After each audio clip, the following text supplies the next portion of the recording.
ओला Uber जैसी बड़ी app based कंपनियों के खिलाफ घोषित रिक्शा टैक्सी हड़ताल में अब फूट पड़ गई है।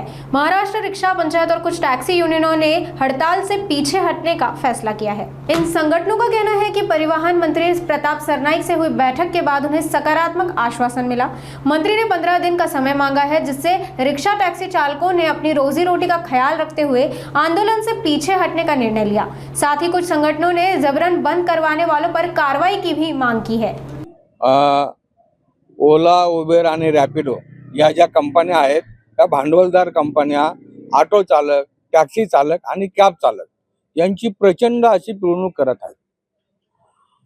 जे शासनाने दर निश्चित केले, म्हणजे महाराष्ट्र सरकारने कॅब चालकांसाठी, ऑटो चालकांसाठी जे काही दर निश्चित केले त्या दरापेक्षा निम्मा पण रेट आम्हाला मिळत नाही। मग आता महागाई वाढली, आमचं सीएनजी आहे, आमचं घर आहे, हे कसं चालवायचं आमच्या समोर प्रश्न आहे।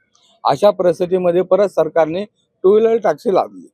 टू व्हीलर टॅक्सीमुळे आमचं प्रचंड नुकसान होणार आहे। आमचा टू व्हीलर टॅक्सीला पूर्णपणे विरोध आहे। या सगळ्या प्रश्नांवरती लोकांच्या भावना तीव्र आहेत।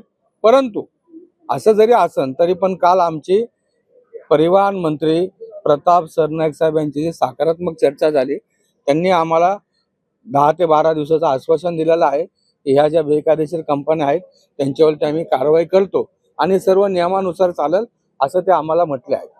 यामुळे आम्ही सरकारच्या शब्दाला मान देऊन आंदोलन आम्ही थांबवत आहे। सदनशीर मार्गाने आपण आंदोलन करू। आमची महाराष्ट्र टुरिस्ट टॅक्सी संघटना आहे। आमची आंदोलनामध्ये सहभागी होती। 15 तारखेच्या आंदोलन जे होते त्याच्यामध्ये मुंबईमध्ये सहभागी होते। 16 तारखेला पण आम्ही एक बंद पाळला। पण काही आमच्याबरोबर ज्या संघटना होत्या, जे मुंबईमधल्या 16 संघटना बाहेर पडल्या, त्यांच्याबरोबर आम्ही पण त्या बंदमधून बाहेर पडलो।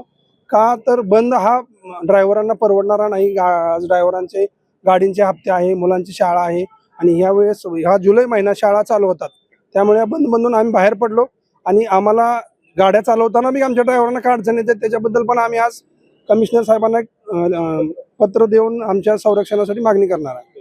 तुम्ही तुम्हाला मारहाण केल्याचा आरोप करताय, कोणी मारहाण केली? काय आमच्या काल ड्रायव्हरांना काल बऱ्याचपैकी मारहाण झाली किंवा अडवलं, गाड्या पिटवून देऊ, आम्ही चालवू नका अशा काल धमक्या पण आहे। दुसऱ्या जे संघटना बंद आहे, ज्यांनी बंद केलं आहे ते त्यांची सभासद आहे, ड्रायव्हर आहेत, ते करतात।